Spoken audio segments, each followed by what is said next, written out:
बाजार बोलता है, इसमें हम देख लेते हैं एक बार कि एफ का डेटा किस तरह से कल बना है। क्योंकि देखिए एफ का डेटा बहुत इंपॉर्टेंट हो जाता है। 1732 करोड़ रुपए की वो सेलिंग करके गए हैं और डी 3555 करोड़ की बाइंग करके ले गए हैं। दैट मीन्स कि डी का ट्रेंड इंटैक्ट है और एफ का भी मोरलेस ट्रेंड जो इंटैक्ट है। क्योंकि हम देख रहे हैं कि एफ लगातार इंडियन मार्केट में बेच ही रहे हैं और ज़्यादा कुछ खरीदारी उनकी साइड से आ नहीं रही है। तो ये एक मार्केट के लिए अच्छी खबर तो नहीं है और उसी की वजह है कि उसी का कारण भी है कि मार्केट सुस्त है, इंटरनली सुस्त है। देखिए डीआईज इंडेक्स को संभाल तो लेते हैं, शेयर्स को संभाल तो लेते हैं, लेकिन चलाने की मज़ा तभी आता है जब एफआईज भी आ जाते हैं, तो वो नहीं मिल पा रहा है साथ। इसीलिए मार्केट बिल्कुल शेयर स्क्रीन आपको देखने को मिल रहा होगा कि सुस्ती पड़ी हुई है। एक बार देख लेते हैं ग्लोबल इंडिसेस का हाल। वहाँ भी एक्चुअल में तो सुस्ती ही चल रही है आजकल, कोई खास मूव है नहीं। देखिए डाउ जोन्स 0.04%, इसमें क्या ही कमाओगे। शंघाई 0.25, हैंगसेंग 0.24, निकाई 0.41 नीचे है। हालांकि कोस्पी आज केवल एक इंडेक्स है जो कि थोड़ा सा मूव कर रहा है, 1.5% नीचे है। एक बार देख लेते हैं आज सुस्त बाजार में कौन से शेयर्स ऐसे हैं जो कि ज़्यादा सुस्त हैं। टॉप लूजर्स कौन से काउंटर हैं, तो उनकी भी लिस्ट देख लेते हैं एक बार। 361 यहाँ पर 6% की गिरावट देखने के लिए मिल रही है। आरती इंडस्ट्रीज में 3%। एयू बैंक आफ्टर रिजल्ट्स लगातार दूसरे दिन हैमरिंग होती हुई दिख रही है, इस काउंटर पर करीब 3% नीचे है। पीपीएल फार्मा आज करीब 2.5% नीचे है। एपीएल अपोलो में करीब 2.25% की गिरावट देखने के लिए मिल रही है। तो कह सकते हैं कि आज शेयर्स में गिरावट, खासतौर से मिड कैप वाले जो टॉप शेयर्स होते हैं उनमें गिरावट तेज देखने के लिए मिल रही है। लेकिन ये गिरावट का वजह क्या है, ये सुस्ती की वजह क्या है? सबसे इंपॉर्टेंट चीज़ है ट्रेड डील, वो हो नहीं रही है और ट्रेड डील में लगातार देरी हो रही है। यही एक सबसे बड़ी प्रॉब्लम आ रही है इंडियन मार्केट के लिए। पहले हमारी टीम गई थी वॉशिंगटन, वहाँ पे 4-5 दिन रुकी। उम्मीद थी कि शायद इस बार ट्रेड डील हो जाएगी, 1 अगस्त से पहले हम अनाउंस कर लेंगे। लेकिन अब ये जो अपडेट आया ना कि 1 अगस्त में, माफ़ कीजिएगा, कि अगस्त में अमेरिकी जो टीम है ट्रेड वाली डील जो नेगोशिएट कर रही है वो भारत आएगी। अब 1 अगस्त से तो टैरिफ इफेक्टिव होना है। अब ये अनिश्चितता बन गई कि यहाँ पर 1 अगस्त को भारत पर टैरिफ लगेगा नहीं लगेगा। 5 राउंड की बातचीत ऑलरेडी हो चुकी है, कई मुद्दों पर असहमति है दोनों देशों के बीच में। सनी सर ये बताएं कि ये जो 5 राउंड की बातों के बाद भी एक कंक्लूजन नहीं निकल पा रहा है। आई नो कि ट्रेड डील होना आसान चीज़ नहीं है, वो भी 2 देशों के बीच। हम जब दो लोग प्रॉपर्टी खरीदने जाते हैं तो ही कई बार की राउंड की बात होती है, कई बार महीने लग जाता है प्रॉपर्टी फाइनल करने में। तो बहुत बड़ी डील है सर, लेकिन ये कुछ ज़्यादा टाइम नहीं ले रही है और ये मार्केट को ऐसे ही अस्त व्यस्त रखेगी। डेफिनेटली आई थिंक अगर मैं इसमें एक पॉजिटिव रीड थ्रू देखना चाहूंगा तो इससे मैं ये क्लियर कट समझ आ रहा है कि India is not willing to accept anything which is thrown at it.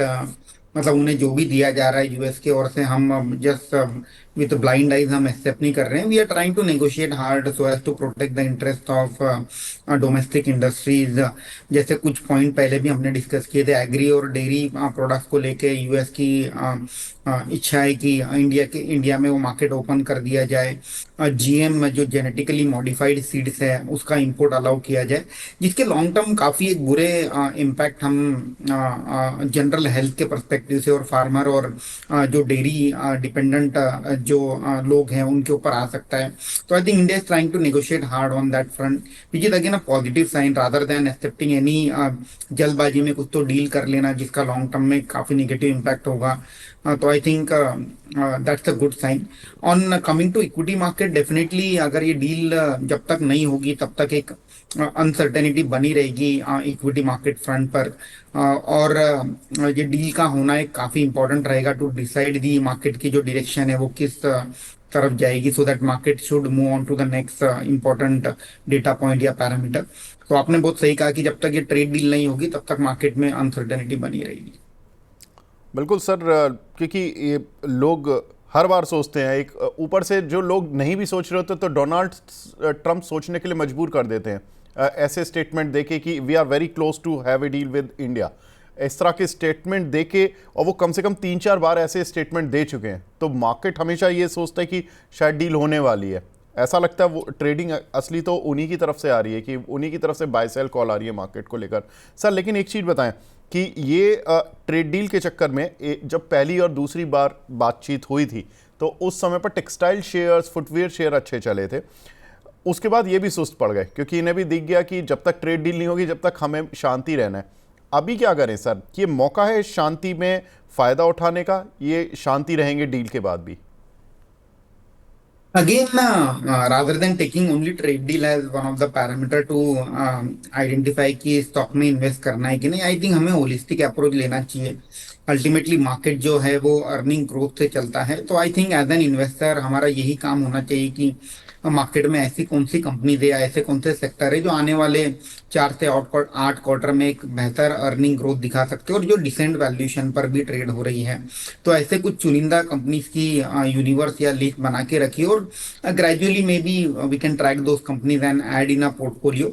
थोड़ा सा in a very uncertain environment जो कि अभी currently everyone is going through, मुझे लगता है कि थोड़ा वेट एंड वॉच अप्रोच भी ठीक रहेगा, ग्रेजुअल एक्यूमुलेशन का अप्रोच ठीक रहेगा, rather than going out and taking an leverage bet. और आपने आपको जो स्टॉक अच्छा लग रहा है वो आपने 4x 5x लिवरेज कर लिया और उस बाद में कहीं निगेटिव डेवलपमेंट आ गई in the trade deal, particularly वो सेक्टर को लेकर, तो कहीं ना कहीं भारी नुकसान भी हो सकता है। तो आई थिंक ग्रेजुअल एक्यूमुलेशन थोड़ा डीप स्टडी करना होगा और एट द सेम टाइम हमें इन्वेस्टमेंट हॉराइजन जो है हमारा थोड़ा सा यहाँ से लंबा भी करना होगा।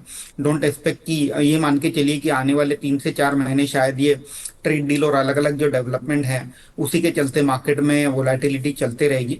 बट अगर आपका होराइजन ये है कि 2026 या 27 में आपको पैसा बनाना है, तो मुझे लगता है कि even from an earning growth perspective from a third quarter onwards हमें एक बेहतर लो बेस का सपोर्ट भी मिलेगा और डबल डिजिट अर्निंग ग्रोथ आने लगेगी, तो ऑटोमेटिक मार्केट वहां से जो रिलेटिवली हायर वैल्यूएशन है कंपेयर टू ग्लोबल मार्केट, वो मार्केट उसे डिस्काउंट करके आगे बढ़ना भी स्टार्ट करेगा। तो लंबा होराइजन थोड़ा सा रखना होगा। अनसर्टन एनवायरनमेंट है, ग्रेजुअल एक्यूमुलेशन की स्ट्रेटेजी बेहतर रहेगी, लिवरेज ज्यादा ना करे, यही सलाह रहेगी। बिल्कुल, तो लीवरेजिंग ज़्यादा नहीं करनी है। ठीक है, माहौल थोड़ा सा अनसर्टेन तो है और ये हैंगओवर थोड़ा सा लंबा खिंच सकता है जिस तरह से चल रही है सिचुएशन। सर लेकिन एक चीज़ जो कि इंडियन मार्केट के लिए अच्छी भी हुई, कल उसकी वजह से भी कह सकते हैं कि थोड़ा मार्केट चला और बैंकिंग इंडेक्स की वजह से भी चला, वो था Bharat Britain deal. PM Modi 24 जुलाई को ब्रिटेन पहुंचकर वहां पर डील साइन करने वाले हैं। लेदर टेक्सटाइल से ड्यूटी घटाएगा ब्रिटेन और भारत कार और लिकर प्रोडक्ट्स पर ड्यूटी कट करना है। भारत ब्रिटेन के ट्रेड को 2030 तक 120 बिलियन डॉलर तक ले जाने का टारगेट दोनों ही कंट्री कर रहे हैं। सर कैसे देख रहे हैं इस डील को और इसके क्या पॉजिटिव नेगेटिव हैं? आई थिंक पॉजिटिव रहेगा इंडियन टेक्सटाइल के पर्सपेक्टिव से। अगर वहाँ इंपोर्ट ड्यूटी घटाई जाती है तो आई थिंक जो रेडीमेड गारमेंट एक्सपोर्टर है, players like Gokuldas can be one of the key beneficiary of any reduction in import duty on textile front. और अगर भारत इंपोर्टेड लीकर पर ड्यूटी घटाता है तो मुझे लगता है कि प्लेयर्स लाइक यूनाइटेड स्पिरिट, जिनका कुछ और टू सम एक्सटेंट रैडिको कहता है, जिनका टू सम एक्सटेंट एक माइनर पोर्शन जो है इंपोर्ट होता है, उसमें कहीं ना कहीं एक बेनिफिट मिलेगा, क्योंकि अगर इंपोर्ट ड्यूटी घटेगी तो एंड कंज्यूमर को पास ऑन किया जाएगा और वहाँ कहीं थोड़ा बहुत वॉल्यूम ग्रोथ आने की उम्मीद है। तो again the key beneficiary will be textile and to some extent liquor industry. Sir liquor industry में मैं देख रहा था कि जो सरकार ड्यूटी लगाती है लिकर कंपनीज पर, एक्साइज ड्यूटी, आप किसी भी कंपनी की P&L पढ़ के देखें तो आपको दिखेगा कि जो रेवेन्यू है उसका मोर देन 50%, 60% एक्साइज में और वैट में चला जाता है। तो हमने भी एक तरह का टैरिफ लगाया हुआ है। जो लिकर प्रोडक्ट, अगर वो ड्यूटी नहीं होती, इतनी हैवी ड्यूटी नहीं होती, मैं जीएम ब्रीवरीज के देख रहा था, I think 60 to 70% of their cost जो कि कवर होती है, मतलब जो बनती है केवल एक्साइज ड्यूटी से। मतलब रेवेन्यू था उनका जितना भी, उसका 60 to 70% एक्साइज ड्यूटी जा रही थी। दैट मीन्स कि सर हम 50 रुपए की चीज़ को खुद 200 रुपये कर रहे हैं अपने यहाँ पर, और हम दूसरे लोगों को बोल रहे, विदेशियों को, कि आप अपनी चीज़ 100 की 200 में भी 200 में बेचो, या मतलब उस पर हम ड्यूटी कट कर रहे हैं। तो सर ये कितना बड़ा सेटबैक लगेगा कि उनकी जो प्रोडक्ट है, जो हायर एंड के प्रोडक्ट हैं, वो तो इंडिया में आकर सस्ते बिकेंगे और जो हमारी कंपनी है वो एक्साइज ड्यूटी के बोझ से दबी रहेंगी। तो इससे सरकार का राजस्व खराब होगा या इससे हमारा मार्केट खराब होगा लिकर सेक्टर का?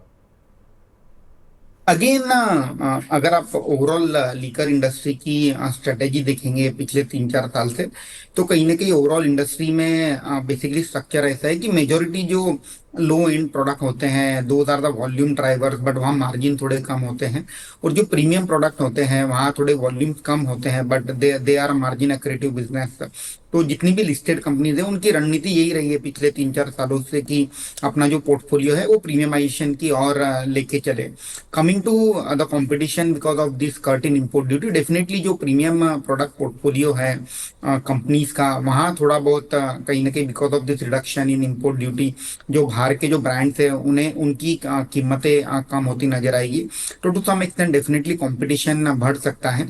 But again like to like comparison करना होगा कि इंडिया में जो प्रोडक्ट जो प्राइस पे बिक रहा है उसके सामने जो imported product post rate cut क्या प्राइस पे आएगा, एंड अकॉर्डिंगली कितना कंपटीशन वहां से बढ़ते हुए दिखेगा। तो I think again at a current juncture it very difficult to say कि लाइक टू लाइक क्या कंपैरिजन रहेगा। एक बार जब ड्यूटी कट हो जाएगी तो maybe company will be in a better position to give commentary on this. तो लेट्स सी कैसे प्ले आउट होता है ये। बिल्कुल सर, मैं अभी जीएम ब्रेवरीज की मैंने पी&एल खोले हुए हैं। 638 करोड़ का इन्होंने रेवेन्यू किया था इस क्वार्टर में, जून वाले में, जिसमें 475 करोड़ रुपए इन्होंने एक्साइज ड्यूटी और वैट के दिए और 8.7 करोड़ इन्होंने इनकम मतलब टैक्स के दिए। तो एक तरह से 483-84 करोड़ रुपए, 638 करोड़ का रेवेन्यू और 484 करोड़ का टैक्स। तो कंपनी को अपना उसमें मार्जिन भी निकालना है, कॉस्ट दूसरी भी निकालनी है जो प्रोडक्ट बनाने को लेकर है।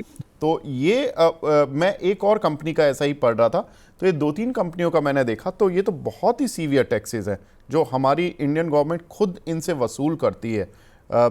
यहाँ पर सर आपको लगता नहीं कि ये कंपनियां आगे बोलेंगी कि भाई या तो हमारी ड्यूटी घटाओ या आप विदेशी कंपनियों से मतलब तालमेल इस तरह का बिठाओ कि ड्यूटी उनकी बढ़ी रहे, क्योंकि ऐसे हमारे सेक्टर को ऑफ कोर्स थोड़ी सी तो प्रॉब्लम होगी सर। मतलब आपको नहीं लगता कि ये बात होगी इस तरह की कंपनियों की तरफ से? I think again, liquor and tobacco, they are categorized as a clean product as per the government। और इसमें अभी से नहीं, बहुत पहले से ही जो ड्यूटीज हैं वो बहुत ज़्यादा रही हैं। And all the duties are pass on to the consumer, क्योंकि कंपनी इसे एब्जॉर्ब नहीं कर सकती है। तो मुझे लगता है कि again that's a part of ecosystem. Obviously जिस तरह से हमने पहले भी डिस्कस किया कि जो कंपनी का जो प्रोडक्ट पोर्टफोलियो है उसकी जो प्राइसिंग है at a current junction, as compare to that a new product pricing जो इंपोर्ट ड्यूटी घटने के बाद आएगी, वो कैसे स्टैकअप होगी और अकॉर्डिंगली कितना कौन से बिजनेस में कितना डेंट आएगा वो देखना होगा। मुझे नहीं लगता कि मिड और लोअर एंड की जो सेगमेंट है वहाँ कोई बहुत बड़ा इम्पैक्ट देखने मिलेगा, क्योंकि they are anyway far below in terms of pricing as compare to the premium product. जो प्रीमियम प्रोडक्ट पोर्टफोलियो है वहाँ definitely to some extent competition बढ़ता हुआ नजर आएगा। तो लेट्स सी कैसे प्ले आउट होता है। ठीक है, आगे बढ़ते हैं सर। डब्बा ट्रेडिंग पर कुछ अंकुश लगाया जा रहा है। डब्बा ट्रेडिंग पर एनएससी का चाबुक लगा है। क्लोज फ्रेंड ट्रेडर ग्रुप पर एनएससी की जांच हो रही है। और डब्बा ट्रेडिंग होती क्या है कि इसमें एक्चुअल ट्रेड नहीं होता है। इसमें क्या होता है कि ब्रोकर आपसे सौदा लेता है, आपको बोलता है कि हाँ आपका सौदा ले लिया, लेकिन वो लेता नहीं है। बहुत कम ब्रोकर होते हैं जो कि आगे स्टॉक मार्केट में एक्चुअल ट्रेड करते हैं, वरना वो लेते ही नहीं है और ये काम कच्चे में चलता है। तो ये काफ़ी इंडिया में खासतौर से F&O सेगमेंट में काफ़ी प्रचलित है, क्योंकि इसमें जो मार्जिन होते हैं वो नहीं लगते हैं। दूसरा कि जो वीकली सेटलमेंट ये लोग करते हैं, तो इस तरह की चीज़ें काफ़ी कुछ सुनने देखने को मिलती हैं। कई जगहों पर मंथली सेटलमेंट भी होते हैं। तो इस तरह से ये लोग कच्चे में काम करते हैं। इस पर सरकार अब थोड़ा सा अंकुश लगाती जा रही है। सर इसका कितना इम्पैक्ट होगा? आज देखिए एंजल ब्रोकिंग 3% चला हुआ भी है। ये इसी चीज़ को लेकर चला हुआ है कि जब कच्चे का काम खत्म होगा तो वो पक्के में शिफ्ट होगा, पक्के में जो कंपनियां काम कर रही हैं उन पर उनको फ़ायदा मिलेगा। ये डेफिनेटली आई थिंक जितना भी शिफ्ट है अनऑथोराइज अनऑर्गेनाइज मार्केट से प्रॉपर लीगल मार्केट में, उसका बेनिफिट डेफिनेटली प्ले आउट होते नजर आएगा, पूरे कैपिटल मार्केट के लिए पॉजिटिव रहेगा। But I think angel one का चलने का कारण ये भी है कि there was one rumour which was floating around कि जेन स्ट्रीट जो एक बहुत बड़ा वॉल्यूम करता था मार्केट में, उन्होंने अपनी जो पेनल्टी थी 4,700-800 करोड़ की वो डिपॉजिट कर दिए सेबी में, and they will be allowed to trade back in the market. तो अगर आपको याद होगा जब जेन स्ट्रीट पे पाबंदी बिल्कुल। लगी थी उस वक्त सभी कैपिटल मार्केट स्टॉक, स्पेशली जिनका एफएनओ में ज्यादा एक्सपोजर है, केस इन पॉइंट जैसे BSC was only a story जहां because of increase in market share in derivative वो स्टॉक में हमने वन वे रैली देखी। एंजल वन में जहां 40-45% बिजनेस एफएनओ से आता है, वहां हमने वॉल्यूम कोलैप्स होते देखा था, उसके चलते स्टॉक प्राइस में करेक्शन हुआ था। तो I think the probability of Jane Street returning back to the market which will lead to a further uptick in a volume जो एक डीप हुआ है, उसके चलते मुझे लगता है कि ऑप्टिमिज्म बना हुआ है, specially FNO related capital market story में। बिल्कुल। तो एंजल वन पर आज डबल पॉजिटिव है, एक जेनी स्ट्रीट वाला और दूसरा ये थोड़ा बहुत इसका भी इम्पैक्ट है। सर एक चीज़ और, टाटा कैपिटल का आईपीओ जल्द आ रहा है, सेबी से इसको मंजूरी मिली हुई है। जल्द अब खबर आ रही है कि डीआरएचपी कंपनी फाइल कर देगी। कंपनी में टाटा सन्स की करीब 88.6% स्टेक है, टाटा कंपनीज की 7% स्टेक है। टाटा इन्वेस्टमेंट का जिस इन 7% में से करीब 2% 2.5% स्टेक टाटा इन्वेस्टमेंट का भी है। आईएफसी का कंपनी में करीब 1.8% स्टेक है। आईपीओ में टाटा सन्स अपने करीब 23 करोड़ शेयर, आईएफसी करीब अपने 3.5 करोड़ और जो टाटा कैपिटल है वो नए शेयर भी जारी करेगी करीब 21 करोड़। कंपनी का अगर फाइनेंशियल परफॉर्मेंस देखें तो कंपनी की आय 28,313 करोड़ रुपए और कंपनी का प्रॉफिट करीब 3655 करोड़ रुपए रहा। सर कितना एक्साइटिंग होगा टाटा कैपिटल का आईपीओ। और कल हमने देखा था कि टाटा इन्वेस्टमेंट के शेयर में एक अच्छा खासा सर्ज आया था। अभी टाटा शेयरों पर क्या करें, कोई और भी शेयर है जो कि आपको लगता है कि टाटा कैपिटल के आईपीओ से पॉजिटिवली या नेगेटिवली प्रभावित होने वाला है? आई थिंक कोई ऐसे डायरेक्ट कोरिलेशन मुझे नहीं नजर आता है कि टाटा कैपिटल के आईपीओ से किसी को कोई बेनिफिट प्ले आउट होते नजर आएगा among the listed universe of Tata group. But definitely I think apart from Tata capital, I think अगर आप मुझसे ये पूछोगे कि ऐसी कौन सी टाटा ग्रुप की कंपनीज है जहां आपका व्यू पॉजिटिव है, तो एक कंपनी का नाम लेना चाहूंगा, टाटा कंज्यूमर, जहां मुझे लगता है कि बिकॉज ऑफ दिस पिछले 3-4 क्वार्टर थोड़े सबड्यूट रहे थे because of the high tea prices. मुझे लगता है कि वहाँ टू सम एक्सटेंट प्राइस एक्शन के चलते मार्जिन में करेक्शन आते दिखेगा, मार्जिन थोड़े बढ़ते हुए दिखेंगे। तो Tata consumer is the stock जहाँ हमने देखा है कि कोई बहुत ज्यादा रिटर्न बने नहीं है पिछले 1-1.5 साल में, तो that one stock can be on radar from medium to long term perspective. ठीक है, अब कुछ रिजल्ट्स की बात करते हैं। पीएनबी हाउसिंग के कल रिजल्ट्स आए थे। 16% नेट इंटरेस्ट इनकम में जंप देखने के लिए मिला, हालांकि नेट प्रॉफिट करीब 6% डाउन हुआ। तो यहाँ पर लेकिन आज काउंटर में करीब 2% का मूव देखने के लिए मिल रहा है। सर कैसे देख रहे हैं पीएनबी हाउसिंग को? आई थिंक यस, काफी अच्छे नतीजे कंपनी ने पेश किए हैं, जहां हमने देखा कि एनआई 16% बढ़ा है। एट द सेम टाइम जो रिटेल लोन बुक है वो 18% बढ़ करके आई है, और ओवरऑल जो ग्रोथ है वो भी 16% की रही है। मुझे लगता है कि कंपनी की जो स्ट्रेटेजी है, जो हाई मार्जिन प्रोडक्ट है जैसे अफोर्डेबल और इमर्जिंग जो सेगमेंट है, वहाँ उनका जो कॉन्ट्रीब्यूशन है बढ़ते हुए नजर आ रहा है। एट द सेम टाइम अगर आप देखेंगे कि जो मैनेजमेंट का गाइडेंस रहा था, अभी मॉर्निंग में इनकी एनालिस्ट कॉल भी हुई थी कि इनका जो आरओए है 2.5% सस्टेनेबल बेसिस पे मेंटेन कर पाएंगे FY 26 और 27 में, और जो निम है क्लोज टू 4.1% के आसपास मेंटेन कर पाएंगे। एसेट क्वालिटी में भी हमने ये क्वार्टर में इंप्रूवमेंट देखा। तो हमें लगता है कि अगेन नो कंप्लेन, सभी फ्रंट पर अच्छे नतीजे कंपनी ने डिक्लेयर करे हैं, और हमारा जो फेयर वैल्यू है कंपनी का 1270-1300 का है, keeping in mind the 1.5 times current 1.5 times FY 26 price तो बुक पर कंपनी ट्रेड हो रही है। ठीक है, तो पीएनबी हाउसिंग रिजल्ट सर को अच्छे लगे और सर ने उस पर लॉजिक भी बताया कि किस क्यों क्यों क्या क्या पॉजिटिव्स थे इस रिजल्ट में। सर अगला रिजल्ट हैवेल्स का, यहाँ पर भी काउंटर पर आज पॉजिटिव रिएक्शन आया पोस्ट मार्केट। हालांकि रेवेन्यू 6% गिरा, कंपनी का नेट प्रॉफिट 14% गिरता हुआ दिखाई दिया, एबिटा करीब 10% और मार्जिन्स में करीब 30 बेसिस पॉइंट की गिरावट। सर बॉटमिंग आउट कर रहा है या कुछ कॉन कॉल में और भी कुछ पॉजिटिव था?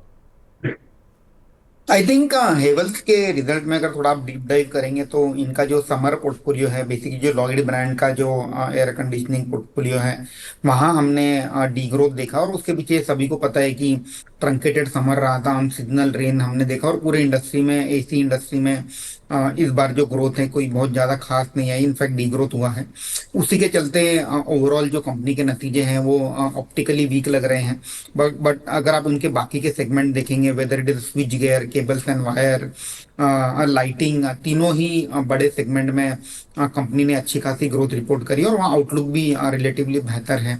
तो मुझे लगता है कि इसी के चलते मार्केट में बहुत ज़्यादा नेगेटिव रिएक्शन आज देखने नहीं मिला। अगर आप मुझसे फेयर वैल्यू पूछोगे हेवल्स की, तो from a medium term perspective मैं न्यूट्रल रहना चाहूंगा। हमारा जो फेयर वैल्यू है करंट मार्केट के आसपास का ही है, 1550 1600 के आसपास का रहेगा। बट अगर किसी का लंबे समय का होराइजन है तो I think one of the best brand franchisee, well diversified portfolio है। तो लंबे समय के नतीजे से, मैंने ऐसे लंबा समय 2 साल से 3 साल का अगर होराइजन है, तो 1800 से 1900 का प्राइस टारगेट लेकर चल सकते हैं। सर आपने बताया कि इनका जो एसी वाला सेगमेंट है वो सुस्त रहा, जिसकी वजह से डी ग्रोथ देखने के लिए मिली है। आज एसी कंपनियों में इसीलिए हैमनिंग हो रही है क्या, ब्लू स्टार और वोल्टास में, इन पर क्या करें? ये डेफिनेटली आई थिंक जो समर रिलेटेड ब्रांड पोर्टफोलियो है, जैसे वोल्टास, ब्लू स्टार, हेवल्स के नतीजों से क्लियर कट समझ आ रहा है कि उनकी उनके भी नंबर थोड़े वीक ही रहेंगे। At the same time Havells ने एक कमेंट्री भी दी है कि जो सिस्टम में इन्वेंट्री है वो बहुत ज़्यादा है, कंपनी लेवल पर भी और सप्लाई चेन लेवल पर, और इन्हें करेक्ट होने में थोड़ा समय लगेगा, 3 से 4 महीने का। तो ये क्लियर इंडिकेशन है कि शायद आने वाला जो क्वार्टर है, सितंबर क्वार्टर, वो भी थोड़ा सा म्यूटेड रह सकता है एयर कंडीशनिंग फ्रंट पर, air conditioning fan as well as cooler के फ्रंट पर। तो मुझे लगता है कि उसी के कारण में भी थोड़ा सा आज वीकनेस अक्रॉस द बोर्ड हमें देखने मिल रही है। ठीक है। रियल इस्टेट कंपनीज के सर रिजल्ट्स उतने एक्साइटिंग नहीं आ रहे हैं इस बार। ओबरॉय रियलिटी के रिजल्ट्स की बात करूं तो करीब 30% इनका रेवेन्यू गिरा है, नेट प्रॉफिट में 28% की गिरावट देखने के लिए मिली है, एबिटा में 36%, मार्जिन्स करीब 530 बेसिस पॉइंट गिरते हुए दिखाई दिए। सर ओबरॉय रियलिटी, इस पर आपका टेक, और ओवरऑल रियलिटी सेक्टर पर अभी सुस्त चलेगा या यहाँ से बॉटम बन जाएंगे? I think again Vivek ji, real estate companies को क्वार्टर ऑन क्वार्टर बेसिस पर देखना थोड़ा सा उचित नहीं होगा। उसके पीछे कारण ये है कि थोड़ा से जो सेल्स होते हैं वो आगे पीछे क्वार्टर में हो जाते हैं, और कुछ टू क्वार्टरली जो नंबर है लंपी रहने की उम्मीद है। एनालिस्ट कॉल में थोड़ी ज़्यादा डिटेल निकल कर आएगी कि क्यों ये क्वार्टर में थोड़ा सा टेपिड कलेक्शन रहा है और जो रेवेन्यू कन्वर्जन है वो वीक रहा है।